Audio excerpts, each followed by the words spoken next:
आधी आहे आणि मला असं वाटतं की याचं सगळ्यात पहिलं स्टेप काही असेल तर आपण पहिले चांगलं वागलं पाहिजे आणि मग आपण जर चांगलं वागलो तर आपण चार लोकांना म्हणू तुम्ही पण चांगले वागा. तुम्ही आता जातीचा उल्लेख केलात. अहो पण महाराष्ट्रामध्ये गेल्या काळामध्ये ह्या मराठा राजकारणावरून अशी परिस्थिती झाली आहे, काही ठिकाणी म्हणजे दुकानदाराकडून वस्तू घेताना तो मराठा असेल तर मराठ्याकडून आणि कुणबी असेल तर कुणब्याकडून अशा प्रकारचे मराठवाड्यामध्ये काही ठिकाणी उदाहरणं समोर आली. हे जे जातींमध्ये आणि समाजामध्ये भिंती निर्माण झाल्या, हे संपूर्ण मराठा आरक्षणासाठी आत्ताही संघर्ष सुरू आहे. मनोज जरांगे पाटील सारखे नेते संघर्षाच्या पवित्रतेत निवडणूक आयोगाला आव्हान देत आहेत, निवडणुका घेऊ नका सांगतात. हा सगळा प्रकार बघून त्यावर तुम्ही काय सांगाल? बघा, महाराष्ट्राला एक सामाजिक पार्श्वभूमी आहे.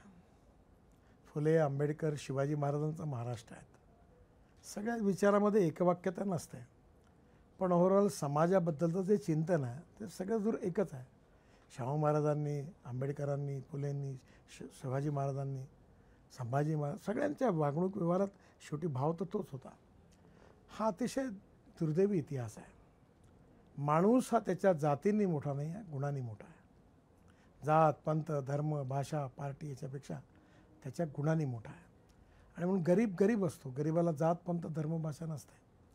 ज्या भावात मराठ्याला पेट्रोल किंवा गॅसचं सिलेंडर विकत मिळेल त्याच भावात ते दुसऱ्या माणसाला, ब्राह्मणाला मिळेल. त्यामुळे शेवटी महागाई कमी होणं हे सगळ्यांच्या फायद्याचं आहे.